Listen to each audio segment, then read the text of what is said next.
হাত নাই, কারুর পা নাই, কেউ শুনতে পায় না, কেউ বোবা, কেউ পাগল, এই সব নিয়ে আমাদের সংগঠন। এই সংগঠনে আমাদের মধ্যে যারা আছেন তাদের সকলের কোনো না কোনো গুণ আছে, সেই গুণ কোনো বিচার হয় না।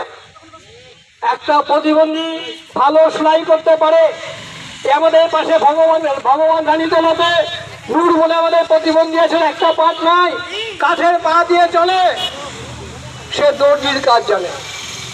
তার বউ লালগোলার মেয়ে, সে বোবা, সে বিড়ি বানতে পারে। একটা প্রতিবন্ধীর কি কি গুণ আছে, কে বিচার করবে?